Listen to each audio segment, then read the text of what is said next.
It's Ryan and Bryce. Welcome to the Leverage Living podcast, where we live every night like it's a Friday and spend every morning like it's a Monday. Heck yeah. Let's start out. Let's find out what Bryce is drinking tonight. What do you got, Bryce? All right, guys. Today is a nice little Maker's Mark with some orange bitters. Bottoms up. Cheers, Ryan. Cheers. How about yourself? What are you dabbling with tonight? So I found a red wine that spoke to me and you last week. I wanted to show the label. It kind of has a Grim Reaper motif. Very fitting. Very fitting. Yeah, so it's a 2016 Palermo Cabernet from the Orange Swift winery. Ooh, have no idea what that means, but it sounds like it's good. Let's take a little taste. Let's see what you think. A little shot there. Wow, definitely seamless on the entry, and has a resounding energy though when it hits the middle of the palate. Mm-hmm. And tell me more. Yeah, I would say long, complex tannin structure, and it kind of punctuates the finish with an elegant, tapering note of black tea, maybe. Black tea. Maybe a little oaky afterbirth too. A little oaky afterbirth, absolutely classic. So sign of a good wine. Yep. You can't teach the sign of a good wine. So before we get into the specifics, let's just talk high level. You and I, we had a couple tough days last week. I think Thursday was what motivated me to buy the Grim Reaper bottle. Yep. That was a rough one. A rough one. I think I lost about $14,000 on Thursday. I know you had a few shekels fly away as well. Yeah, I couldn't find a few of my shekels. They went missing. Yeah. So but what do we say at the Leverage Living podcast? What do we say about losing money? They say over here that scared money doesn't make money. Scared money does not make money. Words to live by. You can either play not to lose, or you can play to win. And we're playing to win. And then you pay to play. And you pay to play. You can't win if you don't pay to play. So we got a couple important quotes you can write down. But overall, the reason we want to touch on that is and discuss, this is real money. You make or lose. And the most important thing in investing, it's not what stocks you pick or what real estate you buy. That certainly helps, but you need to be good at managing emotions. Yes. And we had to do that this week for sure. Yeah, we had to do that this week. And that's where it's great to have a network, even to watch content like this, because it reinforces, you think of stocks as simple as, your favorite clothing store. Mm-hmm. If you like the t-shirt at $40, you better want it at $20. Exactly. For sure. That's on sale. Yeah, we saw bargains. On sale. We saw bargains this week. So it's challenging, but what would have happened if we would have sold Thursday? I mean, you saw how Friday worked. Exactly. That's why it's nice to have the back and forth conversations that we had, because we know what we hold and we have conviction in what we hold. That's why we hold it. Yeah. We're not just buying, letters on the screen. We're buying companies that we have conviction about, that we feel are going to be good for the long term. So we buy the dip. For sure. It's on sale. That's when you buy more. Absolutely. So make sure you're always thinking about if you're reacting emotionally or rationally based on, what the data is telling you. No doubt. So that's great advice. Yeah. Bryce, why don't you start us off on just a high level recap of last week? All right. So as we talked about, the stocks fell last week. Mostly Thursday was, I think, our worst day in the market. It was the longest weekly slide since 2019. Ooh. So even looking back to March, that's kind of scary when the whole pandemic hit. Yeah. And then we continue to get news that U.S. and China trade tensions were going up and up. No vaccine until April of 2021 will be spread out in large quantities. So that was kind of interesting. More job data came out, and it was worse than expected. The expectations are fading. Now that the new fiscal stimulus probably won't be passing either. Yeah, not this quarter at least. Yeah, which is unfortunate, because last time they passed that, we saw the market. It was a V-shaped recovery. A little sugar rush. Yeah. Little sugar rush. As far as the mega cap stocks go, they outperformed the S&P last week. Microsoft, Apple, Netflix, and Facebook were all still down for the month, however. The small cap and cyclical stocks were the hardest hit by the news that the vaccine wouldn't be coming out for a while now. And then we saw Ruth Bader Ginsburg pass away, unfortunately. That ushered in some fears that the stimulus bill wouldn't be passed even further. Yeah. And then the talks between the Republicans and Democrats were overshadowed by the political battle of the Supreme Court nominee. We'll touch on that a little bit later. And then we saw a surge in coronavirus cases again in Europe, which has also seen investors shun some European companies. And then we saw Nikola and SEC.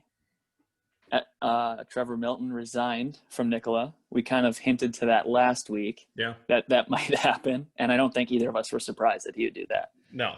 He shut down his Twitter at Nikola Trevor. Shocker. Yep.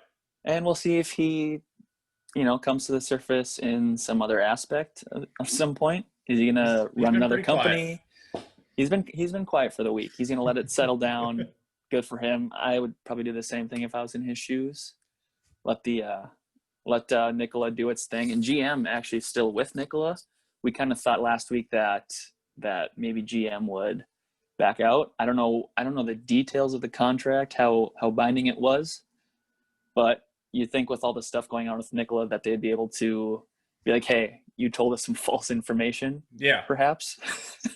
I mean, so it was pretty interesting how everything went down with that. And it'll be interesting to see how it progresses in the future, because Nikola has kind of a cool business idea if they can pull it off. That's why it's so crazy. Yeah. But I've read some things that literally may be all it is an idea with a couple of prototypes. I mean, you would hope that GM would have done some pretty in-depth research. Yeah, some due diligence there. I mean, there's some people out there saying this thing is almost worthless because, like we said, Trevor Milton's a hell of a salesman.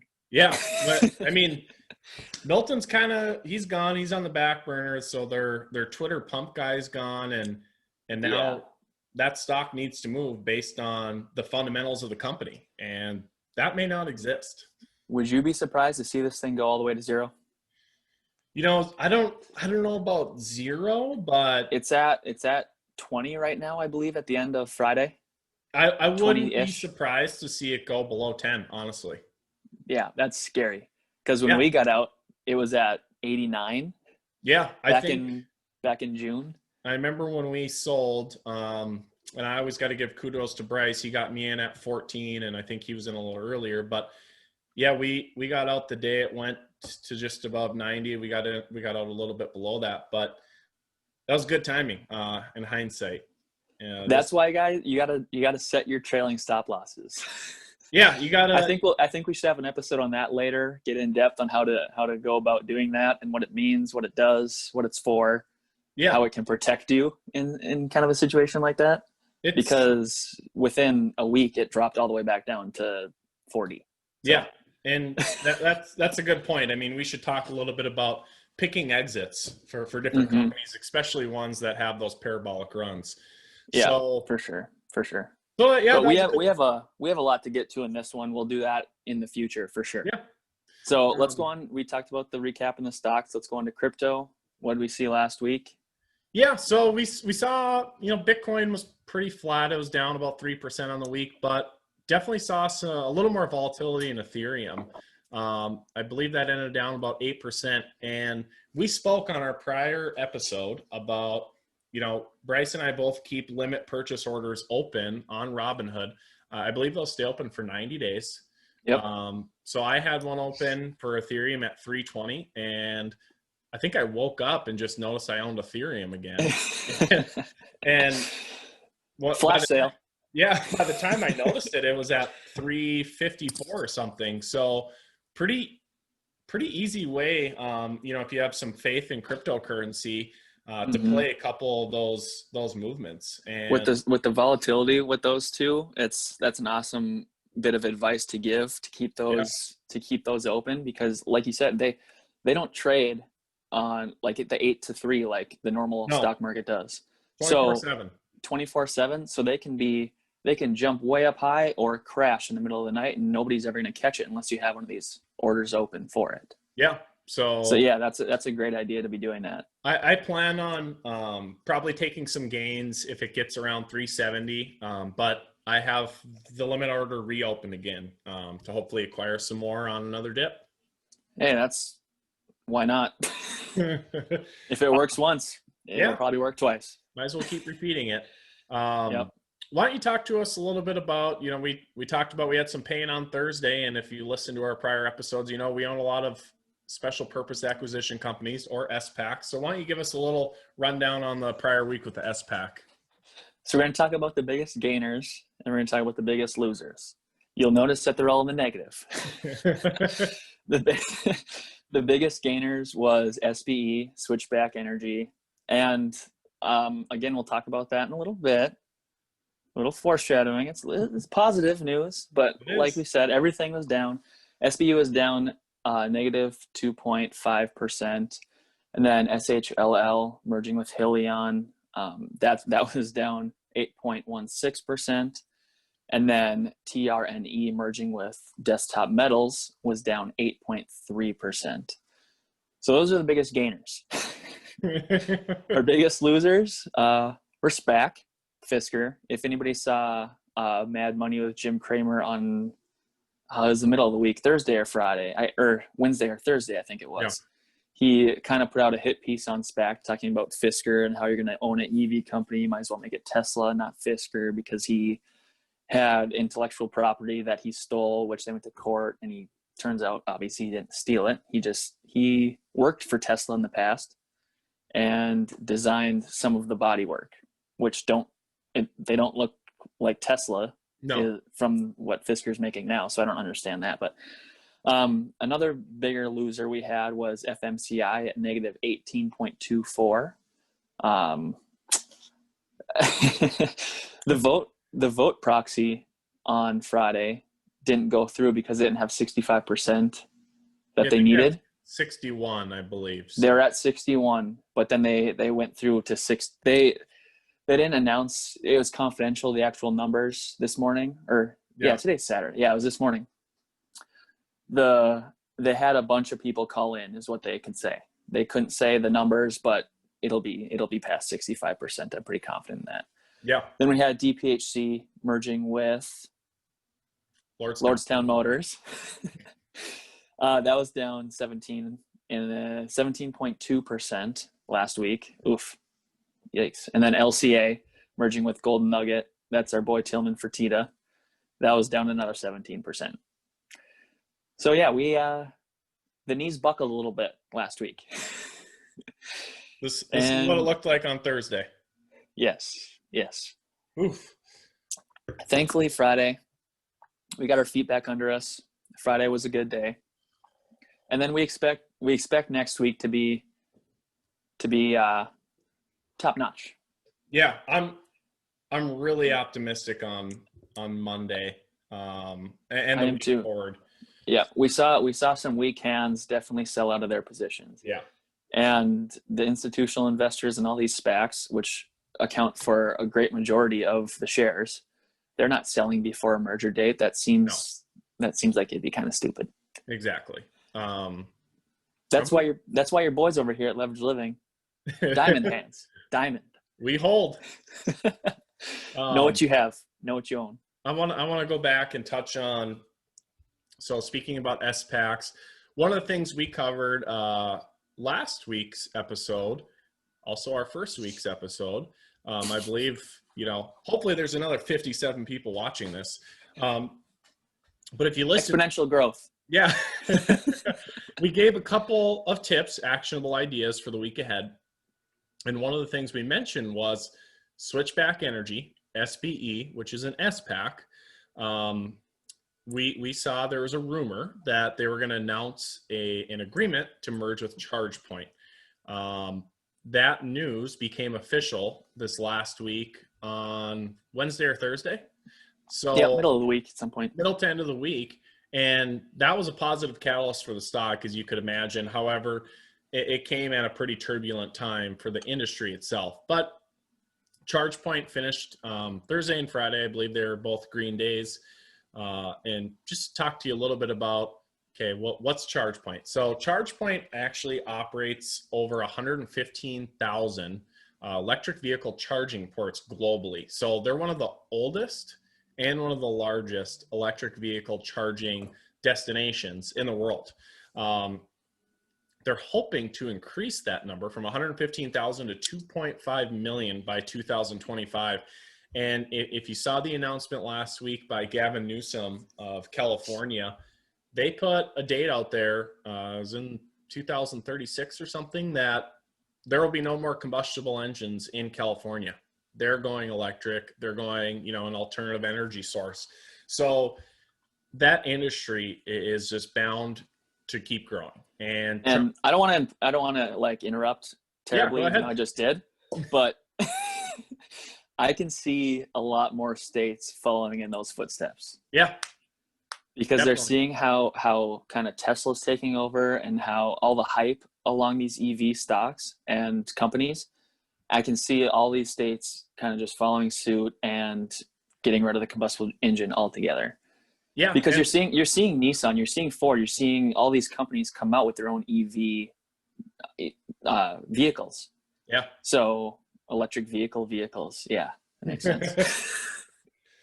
But yeah, go on. I'm sorry. I had to put in that sentiment. I think it's going to be huge. Yeah, that's a great point. And for a state, I'm not sure what the angle that Gavin Newsom had, but if you're thinking about your state's economy, might it be a good idea to be a leader and make some type of incentive or program for a burgeoning industry, and maybe attract some of those companies to your state with the knowledge that you're going to be an innovator or a leader. For sure. Break through the door. And I think 2035, I think it was 2035. I think that's a long ways away. I was expecting like shorter term than that, even with how popular these things are getting. And then I don't know if you saw the pictures at the beginning of the pandemic when nobody was like driving around California, how like the difference in smog levels. Yeah. It was insane because LA is constantly bumper to bumper traffic, like all the time. So yeah, you saw the pictures from a distance over the city of LA, and I think that might have been a catalyst as well in making that decision. Yeah, absolutely.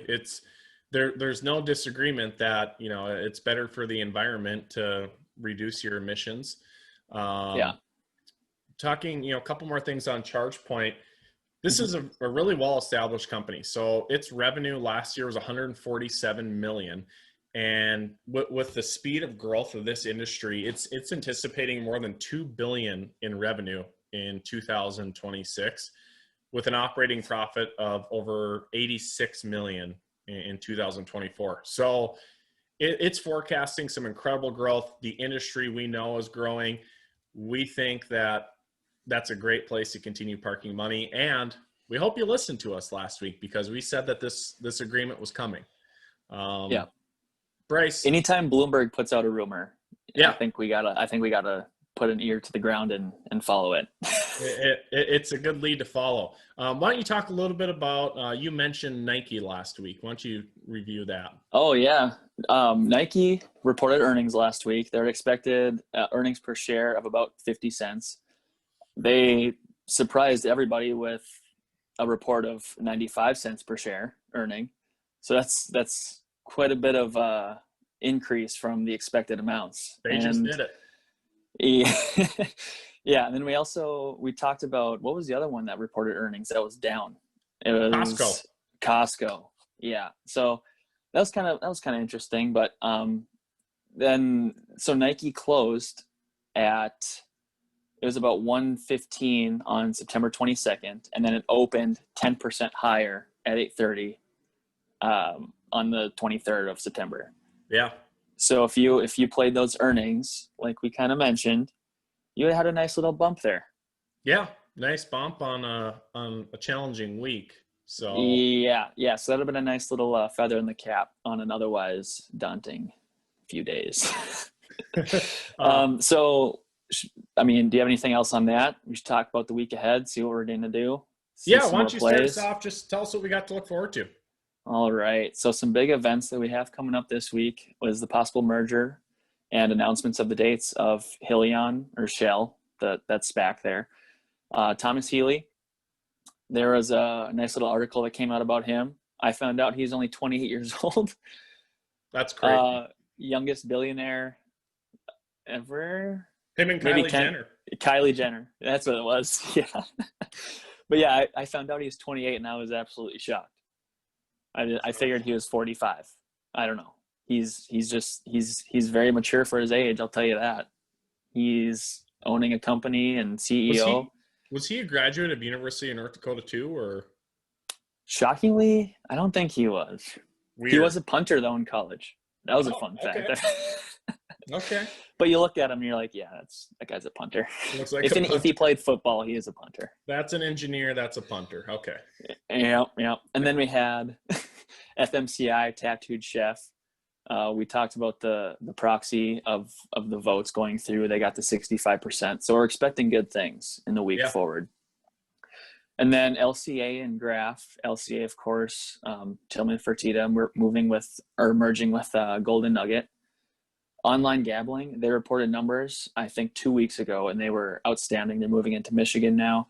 And then Graph, we also saw an article about Graph and how they didn't say it was Graph, but there was an article that came out a month prior that Graph, or Velodyne LiDAR, which is merging with Graph, was in talks to have their products going with Apple. And then we saw an article that Apple was coming up with their own cars. Yep. Atomic driving cars. Autonomous. Yes, autonomous. Thank you. Autonomous. Automatic autonomy with LiDAR technology. So he gave a little wink there. See what's going on. So we're gonna be heavy on that. We're gonna hold, see what's going on. We expect a price point. Well, my price point anyway is 50 plus. That's what I'm banking on. Yeah. So, and then next week there's 2 earnings plays, Pepsi and Bed Bath & Beyond. I'm staying away from Bed Bath & Beyond. My hometown, when I was back this summer during the pandemic, I tried to go to Bed Bath & Beyond, shut down. Had no idea. I think, are we seeing the end to brick and mortar? What are your thoughts on that? I don't think that we're going to see the end to brick and mortar as a whole, but you need to be best of breed. You need to be a destination. Right. And I don't think Bed Bath & Beyond is anymore. They kind of coupon themselves into oblivion, and their only chance of doing well on earnings would be to lose less money and less customers than analysts expect. So not one to buy. Think about you can go into Walmart and get pretty much anything you can get at Bed Bath & Beyond. Yeah. You can get groceries. Exactly. And all your electronics. So it's kind of like those big box stores, Walmart, Target, they'll always be around for like you need it now. You can go get it. It's right there. Bed Bath & Beyond, order anything there off Amazon or go to Walmart or Target and get it. Yeah. So overall, I don't think, Pepsi, Bed Bath & Beyond, I don't think we'll be playing any of those for earnings this week, but it's kind of rounding out the quarter. So going to be a pretty quiet week for a couple more weeks on the earnings side. Yep. And there are some smaller companies I don't even think worth mentioning that we're also reporting earnings. So yeah. All right.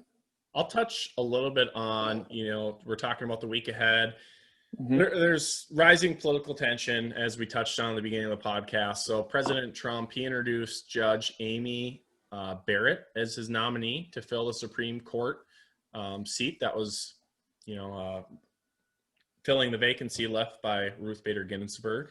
So there's definitely a difference in the political views and political spectrum between those two justices or potential justice and Ruth Bader Ginsburg. So it's just another iron in the fire of the political turmoil. And the purpose of this is an apolitical podcast, so we are not here to take sides, but there's implications for the market, and that's why we want to touch on these things. So, of course, right away when that justice was announced, if you remember back when Obama was president, he tried to nominate a justice towards the end of his term, and it was essentially shot down by Republicans at the time because stating this is the end of his term, he shouldn't get to nominate a justice. We'll vote after the election. So, right. But now they've changed their tune on that, which is pretty common in politics. Yeah, not surprising. Very common in the political realm. So it's just another layer on top of an election, on top of a pandemic that we have to deal with politically. So and then I saw a quote by Senator Chuck Schumer. I just wanted to read it real quick. Sure. He said, "The American people should make no mistake. A vote by any senator for Judge Amy Coney Barrett is a vote to strike down the Affordable Care Act and eliminate protections for millions of Americans with pre-existing conditions." He called the nomination so close to the election a reprehensible power grab and a cynical attack on the legitimacy of the court. So what I took from that is he's saying that this could impact healthcare. The future of healthcare, and immediately people with severe conditions right now in hospitals are, they're in danger. And as far as the stock market goes, that sector could take a huge hit because of that. Yeah, definitely. It's interesting to think about even a area of politics like the Supreme Court justices, the ramifications that can have on the economic side. In this case, healthcare is going to be largely impacted by this, whether it goes through or not. So we'll continue to watch that develop, and we'll formulate some trade ideas around what we think might happen. But let's stop talking about politics. That's about enough of that. More than enough of that. This is not a political podcast, but if it affects what we're doing, we'll give it a shout. Let's talk about a few trades we're looking to make this week. I'll start us off. So we touch base on FMCI foreign merger. That is the SPAC merging with Tattooed Chef. Tattooed Chef is it's a plant-based company, incredibly fast growing. They're in Costco, they're in Sam's Club, they're in Walmart.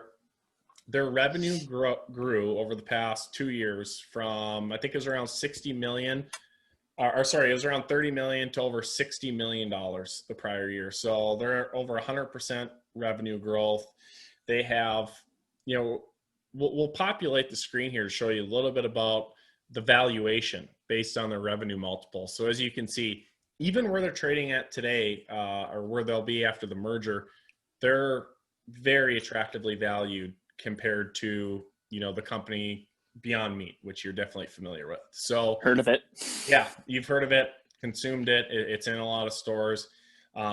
It's definitely trading at a handsome multiple for its revenue and sales. But we think now that this issue with the extension on the vote is behind us, we got the 65%, we are going to probably add to our position on Monday for foreign merger in anticipation of the merger with Tattooed Chef. So make the same trade. You will not regret it on this one. We're going to take a ride to the moon on that one. Yeah. See you there. Yep. Branson, Virgin Galactic, they can bring us to the moon with some plant-based food. Absolutely. The next one I want to highlight is Gores Holdings 4. So this is named after a billionaire. It's kind of a weird name, but the ticker is GHIV. It's another SPAC, and they're actually going to be merging with United Wholesale Mortgage. So that is currently the number one wholesale mortgage lender and the number two mortgage lender in the United States. So comparable to Rocket Mortgage, which also went public this year. So the transaction volumes at United Wholesale Mortgage are over 16 billion. So that's a nice number. Yeah, they're pumping out a lot of mortgages, and their estimated net income for next year will be over 1.7 billion. So this is no startup. It's a serious company, and it's a great time not only to invest in a company in the mortgage industry. Rates are still incredible. Refinances are still surging. Home purchases are also still doing well. partially due to the lower rates. So it's a great sector to be in, and it's a great price still to pick up GHIV. So by this Monday, thank us Tuesday. The last one I have would be Oak Tree Acquisition. So I'm going the SPAC hat trick today for my suggestions. Natural Hattie. So the rumor that will be confirmed this week, and if I'm hot wrong, take. If I'm wrong, just watch the episode next week and then I'll be right.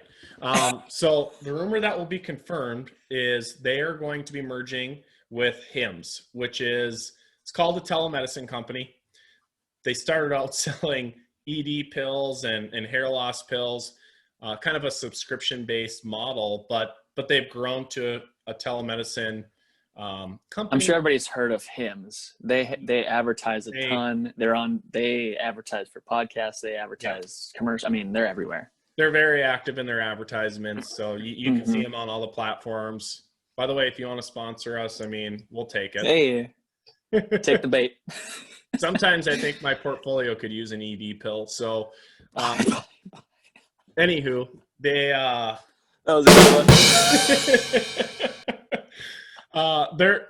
They're still priced really well. Oak Tree Acquisition, OAC. So pick a little bit up on that. When this merger rumor is confirmed, you're going to see a nice pop, and it's going to be a nice one to ride all the way into the official merger. So that's the hat trick. Bryce, what do you got? We'll be nibbling on that one for sure. I didn't quite get the hat trick. I'm going to start with QQQ, Power Shares. So we're seeing Q3 come to an end. It ended pretty poorly, but September's usually, it's been notorious for being kind of a down month. Yeah. So going forward into Q4, we're expecting the S&P to keep rising and rising. So get on that QQQ.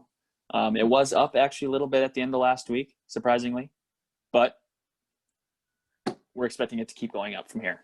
Yeah. So end of Q3 is usually trouble. I mean, if you want to be anywhere, QQQ is a NASDAQ. I think you want to be in the tech sector. So I said S&P. That's my bad. NASDAQ. Yeah, that's right. I was trying to politely correct you, but it's just jump in. Just jump in. Sometimes my brain works slower than my mouth.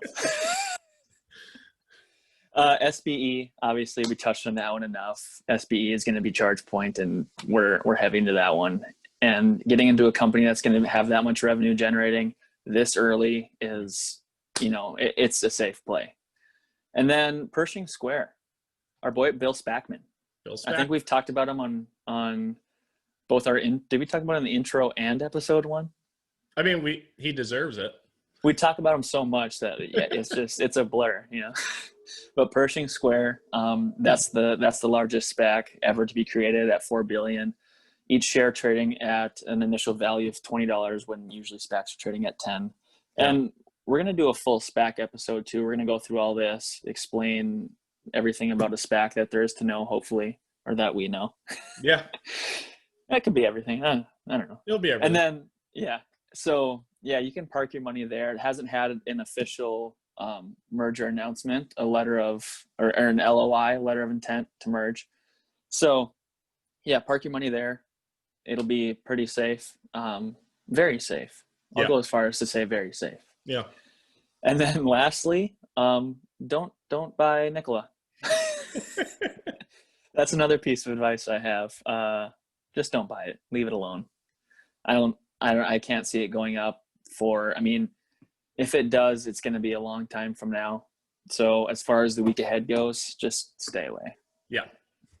So, should we get to some listener questions? Yeah. See what they had to say. So this one is a pretty basic one. What was your best or worst trade? Let's do what was your best and worst trade? Yeah. From last week. They're all pretty bad. We talk about the biggest gainers and the biggest losers, and they're all not positive. Yeah. So unless you were in Nike, there weren't a lot of. The best was the least loser, I guess. So yeah, Nike was good for us. We talked about that. We were in that for the earnings, but other than that, all the SPACs were we're down substantially. So why don't you take it away? What do you think was your best, your worst? I'll add one more question. If you want to send one in, since we're talking a lot about SPACs, we're going to launch another episode about what are SPACs. So if you're already involved in the space, why don't you send us an email on what's your favorite SPAC and why? Our email is below, so shoot us an email. Also, to jump in, email us whether you think it's an SPAC or a SPAC. Because I'm curious. Ryan calls them SPACs, I call them SPACs. Well, sometimes tomato, SPAC, SPAC. Yeah, love it. It's a nice little variety. Yeah, as long as they're going up, we can call them whatever we want. So yeah, for me, the best or worst trade, the best was Nike. That was a pretty easy one. We saw that coming, I think. The worst, what was the worst? I think maybe Helion was the worst this week. Shell, yeah. SHLL. That took a hit. But I think it was just people saw it going down in anticipation, and they saw it going down. It was high. It was high before. It was going up 12 to 13% per week over the last few weeks, which is kind of scary when you see something going up that high. Your hands might get a little weak. Your hands get a little weak. You might just drop something that you've been holding for a long time and probably should be still holding. True. So your boys over here, we got strong hands. We kept it. And I think that'll be a smart move going forward. I'll share my best and worst from the week. So my worst trade, honestly, I mean, it's a given that all the SPACs I had, they didn't fare well last week, but they weren't really trades. I've been holding those for quite a while. So my worst one is I've been picking up a little bit of ticker UVXY as a volatility play. That's a very complicated financial instrument. It has something called contango. We're not going to do an episode about that. You can read about it. But playing volatility options is very challenging, and there's a number of ways it just won't work out. So I haven't done well on that one. It's been a short-term trade for me as a hedge.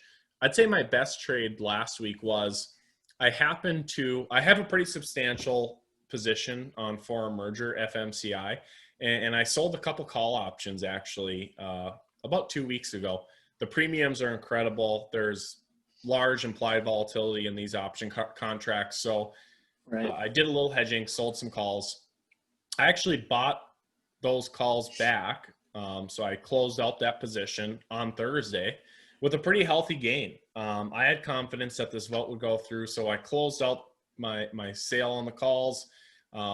Collected some nice premium from my initial sale, and now I'm just, no handcuffs. I'm going to ride the wave back up on foreign merger, and it should be hitting pretty strong.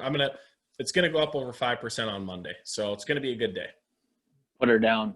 Buy. And that's something I touched on last episode was, not limiting your upside when it comes to when it comes to the SPACs coming close to the merger dates. Because like we saw with Nikola, it can go from 14 to 17 and take 2 months to do so. But then once it went closer to the merger, the day before the merger, it went up to $30. And then the day of the merger, it went up to $50. And the day after merger, it touched $93. So, I mean, you have to be careful when you're selling options with these SPACs, because it will limit your upside if it goes up too fast. Like Ryan said, the implied volatility with these stocks is in the hundreds of percents. Yep. But if you're selling calls, that can help you sometimes too. If you have conviction that, Hall of Fame Village was another SPAC. We haven't talked about that for a number of reasons. Yeah. If you had conviction like we did that thing was going to go down, you can sell your puts, sell your calls, and take advantage of that. Yeah. But yeah, maximizing the upside is important with these. Yeah, for sure.